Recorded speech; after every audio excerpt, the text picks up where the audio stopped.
Bonjour à tous et bienvenue dans le D-Sprint, comme certains l'ont surnommé la semaine dernière. Et oui, tous les week-ends où il y a un sprint en Formule 1, on fait deux vidéos, une entre le samedi et le dimanche et une en fin de week-end pour tout récapituler. Mais dans cette première vidéo, on va avoir l'occasion de parler des deux qualifications et du sprint qui ont déjà eu lieu. On va débriefer tout ce qu'il s'est passé, comme ça on n'aura pas oublié et on pourra en tenir compte dans l'analyse finale du week-end. Et puis dans tous les cas, on le voit avec ce nouveau format sprint, on oublie très vite, le sprint il est quasiment déjà balayé, donc si on n'en parle pas aujourd'hui, ce dimanche matin, c'est trop tard, on l'aura déjà oublié tout de suite. Alors ce week-end, on est à Miami, un circuit, je vais pas vous mentir, de toute façon vous le savez, que je n'aime pas forcément déjà pour l'aspect tout ce qui est béton, mur, environnement, c'est vraiment un circuit qu'on pourrait faire exactement le même dans tous les pays du monde. Pour moi, ça n'a pas vraiment d'identité. La piste, secteur 1 plutôt sympathique, mais finalement qui ne pose pas vraiment de problème, c'est pas non plus les S de Suzuka. Trop de grandes lignes droites qui pour moi nous tuent un petit peu la course, et ce secteur 2 qui est complètement pourri sur la fin avec ces tout petits virages cassants qui viennent vraiment recréer du dirty air et qui pour moi annulent beaucoup des bons autres endroits du circuit. Donc voilà, pour moi c'est assez dur, et en plus on le sait, c'est une piste où le grip est très bizarre et très changeant également, ce qui crée une énorme incompréhension sur à quel moment la piste va être meilleure ou pas, et aussi sur quel pneu il faut utiliser. Pour moi, c'est le gros défaut de ce circuit et de ce week-end. Ça avait complètement détruit la première édition. Et là, ça la rend très bizarre. La fin de la Q3 hier soir, elle a été vraiment nulle. Personne n'a pu améliorer. Et la SQ3 du sprint a été très bizarre, avec des médiums qui finalement étaient plus performants que les softs. Bon, c'est pas ce qu'on veut voir, et aucun pilote ne se régale vraiment dans ces conditions, puisque d'un tour à l'autre, même d'une portion du circuit à l'autre, ils ne savent pas vraiment sur quoi ils vont tomber. Donc il y a une petite part de hasard et d'imprévisible qui, bon, certes, a créé deux grilles où il se passe des choses un petit peu différentes, mais qui n'est pas franchement ultra intéressant, ultra sexy à regarder et à analyser. Concernant le sprint, on a eu deux faits de course, si on peut dire, qui nous ont un peu tenus en haleine et qui ont fait qu'on a eu des choses à débriefer sur ce sprint. Déjà, l'incident au départ, puis ensuite, tout ce qu'il s'est passé autour de Kevin Magnussen. On reviendra sur ces deux éléments en détail, mais à part ça, j'ai trouvé que ce sprint était l'un des plus mauvais moments de course depuis le début de la saison. Alors certes, Magnussen a fait le bazar, du coup ça a créé des dépassements, mais en dehors de ce groupe de pilotes-là, les autres, il ne s'est littéralement rien passé. Il n'y a aussi eu aucune dégradation au niveau des pneus, puisque les pilotes en soft ont extrêmement bien fini à la fin du 19e tour. Voilà. Donc tout ça m'inquiète un petit peu pour demain. On va y venir évidemment sur la deuxième partie de la vidéo, mais voilà, je trouve que les défauts de ce circuit de Miami sont vraiment un petit peu trop gros et nous gâchent un petit peu l'expérience de course. Je veux bien vos avis là-dessus. Je vois que certains ont été enthousiasmés par le sprint. Bon, j'ai l'impression que si on enlève Kevin Magnussen qui fait un petit peu n'importe quoi, il se passe rien quoi. Et la course a vraiment été pas terrible, et j'ai peur pour demain. Je veux bien vos avis. Bon, alors le sprint, on l'a quasiment déjà tous oublié avec ce nouveau format qui nous place la qualif entre le sprint et la course. Du coup, on repart sur la partie Grand Prix, mais quand même, on va y revenir notamment sur l'incident du tout départ. Alors je sais pas si c'est une pénalité, car déjà, on le sait, c'est un premier tour, c'est un départ, donc il y a une certaine indulgence par rapport à ce moment-là. De deux, on demande aux pilotes d'attaquer, notamment dans le sprint, donc on ne va pas reprocher à certains d'avoir fait des moves un petit peu osés. Et de 3 aussi, ils sont à 4 de front, donc forcément ça ne passe pas, et ça crée des situations où un tel ne sait pas qu'il y a deux pilotes à l'intérieur, l'autre ne sait pas qu'il y en a deux à l'extérieur. Donc bref, évidemment c'est très compliqué. Malgré tout, quand même, je trouve le dive bomb de Lewis Hamilton assez osé. Alors en vrai, j'étais content de le voir faire ça, parce qu'on déjà on encourage l'attaque évidemment, mais car ça faisait un moment que j'avais pas vu Hamilton tenter une manœuvre aussi osée, avec un frein d'aussi loin. C'est cool, il avait pas grand chose à perdre. Mais bon, c'était peut-être un petit peu trop osé, je pense, parce que même s'il n'avait été que deux de front, ça aurait eu du mal à passer. On voit qu'il y a un petit blocage de roue, il va s'appuyer sur Fernando Alonso, il prend pas la corde. Donc bon, un petit peu trop, je sais pas si ça va jusqu'à la pénalité, mais le fait qu'en seulement 2 tours, ils aient dit pénalité pour personne, ça m'a un petit peu surpris. Je pense que quand même c'était une manœuvre un petit peu forte de la part de Lewis. D'ailleurs, sa radio ne trompe pas, direct après il dit j'ai vu un espace, de manière un petit peu de se justifier de manière tout à fait humaine et logique, mais qui selon moi montre que lui-même s'attendait peut-être à être pointé du doigt pour l'incident de ce départ. Et ensuite, pour moi, si on doit trouver un deuxième responsable, c'est pas Fernando Alonso qui pour moi, je trouve, ne freine pas trop tard du tout. Il est plutôt en maîtrise du virage, et il réagit à ce que font les autres. Hamilton à son intérieur, et surtout Lance Stroll à son extérieur. Et oui, pour moi, Lance Stroll, il est fautif dans cet incident, parce que avant qu'Hamilton n'arrive, eh bien il a déjà touché son coéquipier et c'est lui qui prend le virage comme s'il était vraiment tout seul. Je pense que même s'il y avait eu que lui et Alonso, il y aurait quand même eu contact, puisqu'il y a eu contact avant qu'Hamilton soit dans l'affaire. Et certes, il n'y est pour rien d'avoir basculé Norris, parce qu'ensuite, les événements s'enchaînent, mais je veux dire qu'au départ, quand même, il prend le virage comme s'il était seul. Donc ouais, pour moi, Lance Stroll, on n'en a pas trop parlé, mais pour moi, il est plutôt fautif dans cet incident du départ. Bon, encore une fois, on parle de 4 pilotes qui n'ont pas franchi l'arrivée dans les points, donc ça n'a pas d'incidence, mais voilà. Mon avis là-dessus, c'est qu'Hamilton et Stroll font deux mouvements qui auraient pu être pénalisés.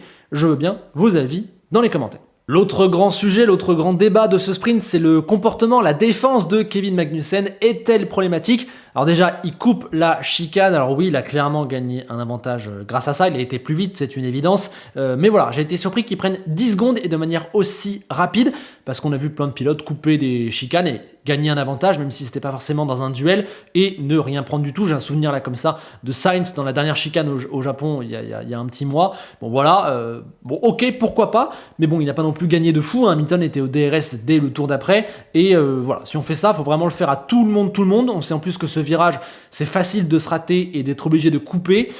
Bon, j'étais un peu surpris, je crois qu'aussi Hülkenberg l'a fait dans la course un petit peu plus tôt, lui n'a pas été pénalisé. Ok, ouais, en plus c'est la moins grave des fautes de Magnussen. La deuxième ensuite au virage 11, au 11e tour, il va retarder son freinage extrêmement longtemps. Et puis surtout, il va revenir hors de la piste à l'intérieur du virage 12 pour complètement pousser Hamilton en dehors. Ça c'est complètement cata, c'est n'importe quoi, il a pris 10 secondes là-dessus. Franchement, moi, si on met un drive-through sur un tel comportement, ça me choque pas. Revenir hors piste à l'intérieur d'un virage et pousser l'autre gars dehors, là, on se cache même plus, c'est n'importe quoi. Et ensuite, 3 tours plus tard, même manœuvre, il a retardé son freinage au virage 11. Là, il n'a pas eu besoin de recouper le 12 parce qu'il a carrément emmené Hamilton avec lui hors de la piste et il est resté devant comme ça. Voilà, clairement, c'est trop, c'est une défense au-delà de la limite. Et lui, il l'a dit, il a été extrêmement honnête. Il a dit: j'ai été obligé, j'ai fait ça exprès. Pourquoi ? Pour utiliser les stupid tactics, tels qu'on l'avait dit après Jeddah, pour aider Nico Hülkenberg qui était devant à s'échapper. C'est exactement comme ça que Haas a obtenu son premier point de la saison en Arabie Saoudite. Et là, ça a permis à Hülkenberg d'être tranquille et de prendre 2 points. Je ne sais pas s'il aurait été menacé ni par qui, mais voilà, au moins il n'y a pas eu de débat. Il les a eus. Bon, une tactique, c'est vrai qu'elle est très gênante. Un pilote qui en gêne d'autres délibérément pour aider son coéquipier. Malgré tout, que peut-on faire ? Kevin Magnussen, il a été pénalisé à la juste valeur de ce qu'il a fait. Il a pris 35 secondes de pénalité au total sur la course. Voilà, je pense que c'est clairement assez. Et il a aussi désormais 8 points de pénalité sur son permis qui en contient 12. Ça veut dire que voilà, s'il refait ça encore une course, eh bien, il est banni pour une prochaine course. Donc clairement, il y a une mesure dissuasive. Et s'il y a besoin, on peut mettre aussi un drive-through dans la course pour arrêter un pilote qui fait vraiment quelque chose de dangereux. Donc malheureusement, je pense que dans ce cas-là, certes c'est un peu gênant, c'est un peu bizarre, et le cas se répète après Jeddah, donc c'est pas forcément génial, mais je ne vois pas de solution là-dessus. Magnussen y défend, si c'est au-delà de la limite, il est pénalisé, mais les stewards n'ont pas à prendre en compte qu'il y a son coéquipier devant et qu'il fait un jeu d'équipe. Voilà, ça arrive, et s'il a atteint 12 points de pénalité, il ratera une course, et on verra. Voilà. Mais je crois pas qu'il y ait autre chose à dire. À la limite, là où je trouve vraiment quelque chose à redire ce week-end niveau pénalité, c'est sur les unsafe release. Alors il y a eu celui d'Ocon qui était évident, mais on en a vu un de Joe, on en a vu un de je sais pas qui dans les stands. On n'en peut plus de ce problème. Pareil pour les pilotes lents qui en gênent d'autres lors des qualifications. Je pense notamment à Sainz qui a gêné Hülkenberg et qui n'a rien pris. J'ai trouvé ça complètement hallucinant. Ça m'hallucine beaucoup plus. Et la constance des pénalités, comme d'hab, quand on voit celle qui a été donnée à Alonso il y a 2 semaines en Chine lors du sprint, c'est très bizarre. Je suis pas d'accord avec Alonso quand il dit que c'est parce qu'il est espagnol et que c'est le petit méchant qui se fait avoir par tout le monde. Ça, c'est n'importe quoi, évidemment. Mais ouais, inconstance et le comportement de Kevin Magnussen qui commence à poser question, évidemment, parce que c'est des jeux d'équipe. Mais malheureusement, je pense qu'on peut pas trop éviter du moment que le pilote ne fait pas non plus quelque chose de trop dangereux pour aller embêter son adversaire. Voilà ce que j'avais à dire sur la partie sprint. On va maintenant passer un petit débrief équipe par équipe pour aborder les performances des uns et des autres et se projeter sur le Grand Prix de ce soir à 22h. On commence par Red Bull. Alors certes, il y a ces histoires de pneus et de circuits qui créent de l'incertitude, mais au final, ça ne change rien pour Max qui a pris les 2 pôles et la victoire en sprint. Alors les marges sont un petit peu réduites, c'est vrai. Norris aurait pu lui piquer la pole vendredi soir, Leclerc aurait pu lui piquer samedi soir, mais au final, il arrive toujours à avoir ce petit dixième ou 2 qui suffit à conserver une certaine avance. On sait aussi que c'est un circuit qui, l'année dernière notamment, a extrêmement avantagé la Red Bull. C'était aussi le cas en 2022, donc je m'attendais à les voir performer. L'écart n'était pas immense en sprint, mais quand même assez conséquente déjà, et en plus on peut se dire qu'il n'a pas forcé. Bref, Max, il est large. La question, elle est sur Sergio Pérez, qui, on le sait, les 2 dernières années, a pris quelques petites claques à Miami et ensuite a commencé à décliner. Bon là, à chaque fois, il prend 2 dixièmes et demi en qualif, dans les 2 qualifs. Franchement, c'est plus que correct, c'est mieux que ce qui nous habituait par instant, c'est dans la moyenne de sa saison, où il est plutôt bon en qualif. Par contre, en course, j'étais surpris de ne pas réussir à le voir remonter et embêter Charles Leclerc. Bon, il termine à moins de 2 secondes, je crois, mais voilà, quand même, ça me donne le sentiment que s'il ne part pas devant certains de ses adversaires, il aura beaucoup de mal à les doubler lors de la course, même si c'est un temps plus long. Il s'est qualifié 4e derrière les 2 Ferrari. Je pense donc que le doublé Red Bull va quand même être assez dur à aller chercher. La question, c'est le podium. Voilà, je pense qu'il jouera les places du podium. En tout cas, ces places 2 à 4, 2 à 6 peut-être même, on va y venir. C'est le gros point d'intérêt du Grand Prix. Là-dedans, on va retrouver Ferrari qui se débrouille plutôt très bien malgré des conditions pas faciles. Voilà, ils ont retrouvé ce week-end le statut de 2e force. On peut quasiment pas leur demander grand-chose en plus, que ce soit dans la qualif, dans le sprint, etc. Il y a juste Sainz qui a été bloqué par Ricciardo, qui n'a pas réussi à le passer, ce qui m'a un petit peu surpris. Ça montre aussi que ce circuit pour dépasser, finalement, malgré les grandes lignes droites, c'est pas top. Et ça montre aussi que la Ferrari, elle a fait un choix de setup plutôt équilibré. Donc en ligne droite, elle ne défonce pas non plus ses adversaires. Leclerc, lui, excellent, malgré le spin en FP1. Certes, un spin reste une erreur, mais ce que je trouve fou, c'est que sur n'importe quel autre circuit du monde, le spin n'aurait pas eu de conséquences. Là, vu le circuit, il peut juste pas repartir. Donc bon, je trouvais ça quand même assez bizarre, mais le reste du temps, Leclerc a été absolument excellent. Et on a retrouvé, comme en Chine, le Sainz normal, le Sainz classique, derrière Leclerc, qui prend quand même de bons résultats, mais il y a un petit écart, il n'arrive pas à retrouver ce petit plus qui faisait de lui en début de saison un candidat à peut-être un peu plus. Voilà. Quand il est moins bon que Leclerc, l'écart est plus grand que quand Leclerc est moins bon que lui. Voilà. On a retrouvé une situation plutôt classique chez Ferrari. Ferrari qui demain tentera de mettre ses 2 voitures sur le podium. À minima une, tout autre résultat serait un échec, mais il va falloir contenir Sergio Pérez, et pour ça, il va falloir jouer en équipe. Ça n'a pas été leur fort récemment, on verra s'ils split la stratégie ou pas, mais je vais scruter ça très très fort, c'est mon gros point d'intérêt, je vous l'ai dit, du Grand Prix.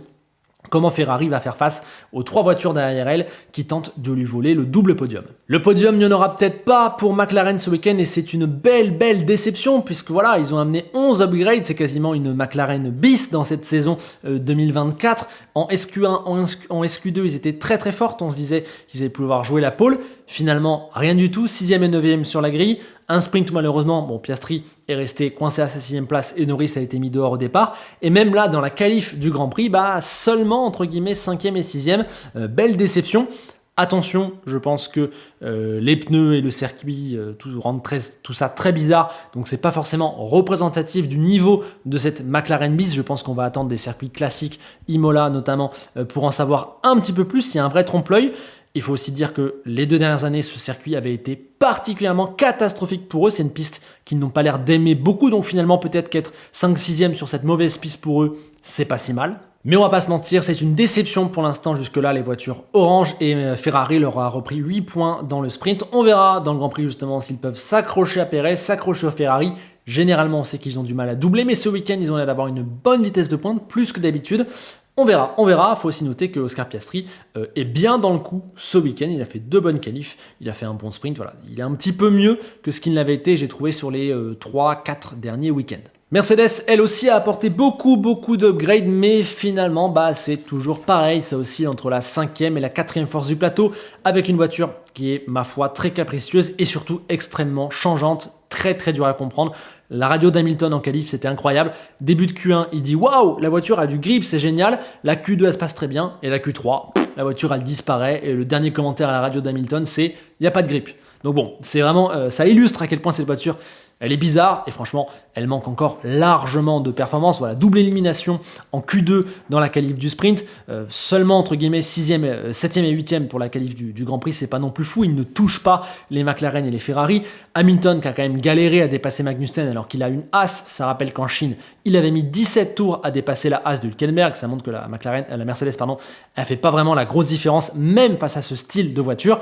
Et aussi, on a vu que Russell se fait coincer au départ par l'accident impliquant Norris. Il tombe 16e et ensuite on ne le revoit pas. Il y a 19 tours où il n'arrive pas à se démarquer face à des Alpines, des Sauber et des Williams. Donc pour moi, c'est extrêmement révélateur du niveau de la Mercedes. On en parle chaque week-end, donc c'est pas vraiment une surprise. Voilà, au moins dans la partie Grand Prix, ils sont passés tous les deux en Q3. Ils sont 7e, ils sont 8e.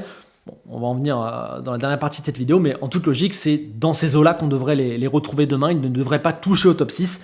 7-8, voilà, ça fera au moins des points, mais on n'y est pas, on n'y est toujours pas chez Mercedes. Ce qui permet aussi à Mercedes d'être un petit peu plus haut dans la dernière qualif, c'est que Aston n'est pas là ce week-end. Il y a un gros trou de leur côté. Alors, est-ce que finalement c'est Aston qui est pas là, ou en fait est-ce que c'est pas juste Alonso qui n'est pas là? Il est pas là. Et je crois qu'il a pas envie d'être là. C'est un week-end sprint, il aime pas ça. Il est complètement grincheux. Je sais pas ce qui lui arrive. Il est totalement dominé par Lance Stroll. Complètement. Maintenant, la question, c'est quand je vois les qualifications de Lance Stroll, voilà, 11e dans la partie Grand Prix, finalement, Lance Stroll, il a quasiment toujours fait autour de 11e dans la partie Grand Prix. Donc finalement, est-ce que c'est juste pas Aston qui est à son niveau habituel, mais Alonso qui ce week-end n'est pas là? Donc c'est la petite question que je me pose. En tout cas, en partant 11e et 15e, c'est dur, c'est vraiment très dur, surtout avec Fernando 15, ça va être loin pour remonter ne serait-ce que jusqu'au Mercedes. Voilà, concrètement, demain, ça joue la 9e et 10e position, les derniers points, face aux quelques pilotes qui sont intercalés, les Alpines, Hülkenberg, Tsunoda. Voilà, c'est franchement pas un bon week-end pour Aston, 0 point marqué pour l'instant, il n'y en a pas non plus au départ de la course. C'est dur, mais on a l'impression qu'il y a un petit mauvais mood, ils sont un peu grincheux, à l'image d'Alonso.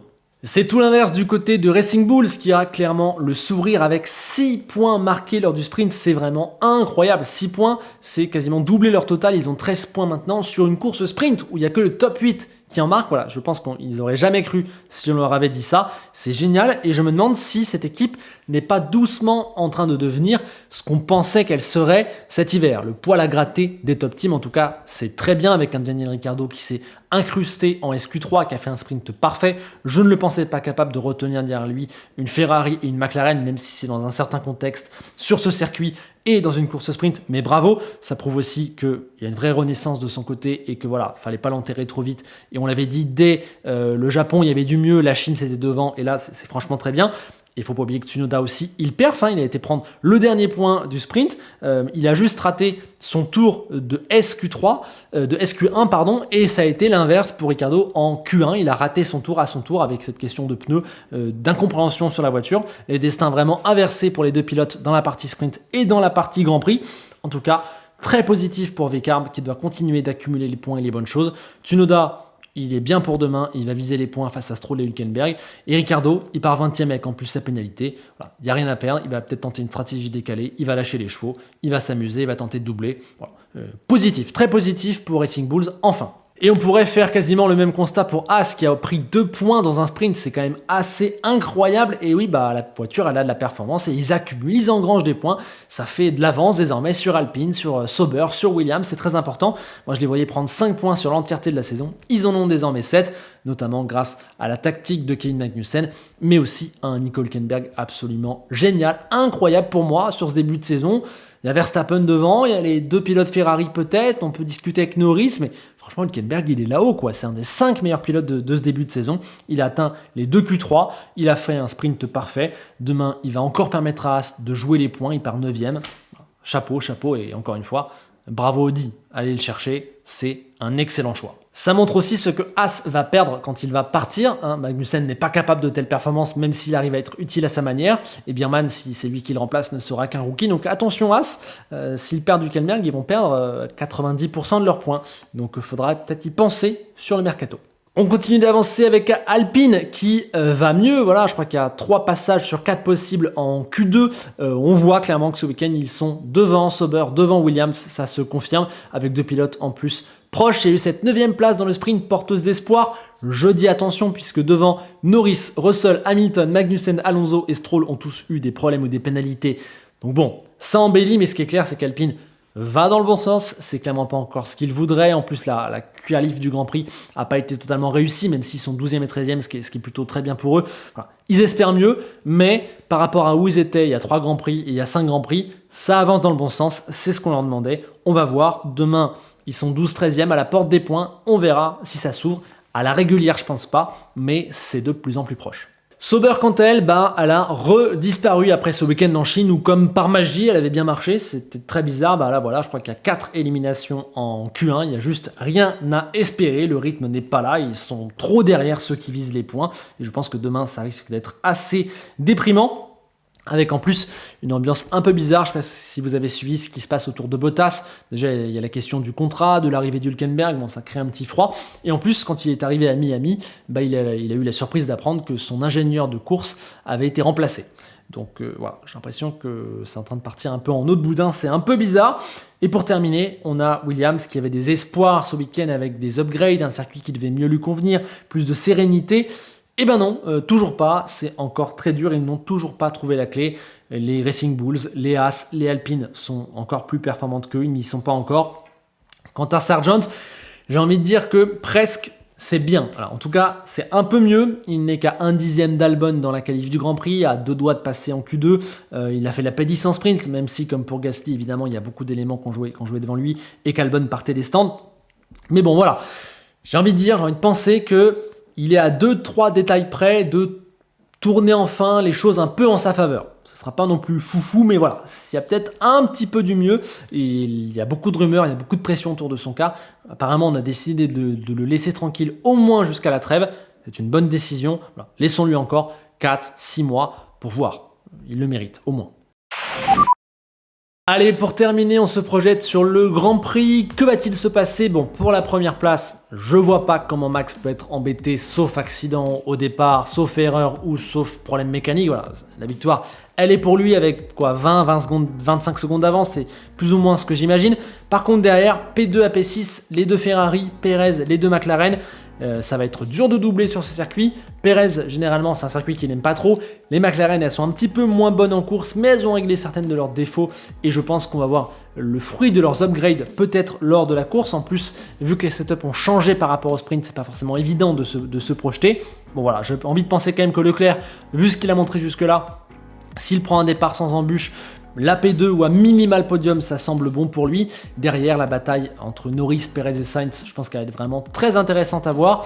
Je pense que Perez va conserver la 3e place devant Sainz et Norris, peut-être dans cet ordre-là. Et Piastri risque d'être 6e sûrement. Les Mercedes, je ne les vois pas bouger. 7e, 8e, je pense que c'est leur place assez naturelle. Par contre, bataille à 4 entre la P9 et la P12. Les deux Aston, Hülkenberg, Yuki Tsunoda.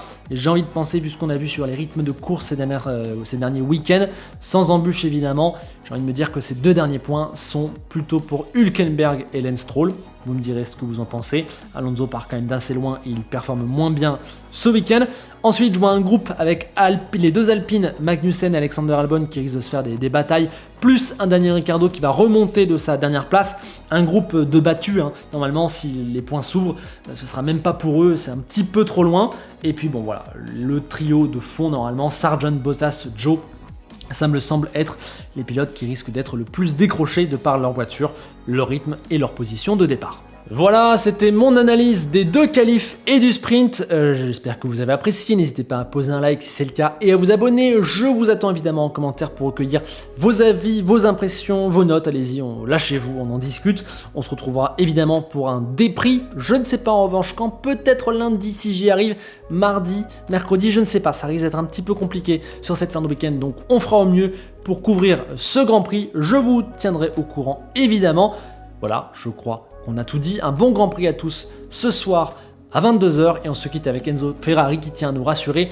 Non, il n'a pas ressuscité dans le box Ferrari ce week-end, c'est son fils, Piero, ce n'est pas lui. Voilà. La ressemblance est tellement frappante que je vous avoue que je suis resté en bug quand je l'ai vu la première fois. Bref, à bientôt.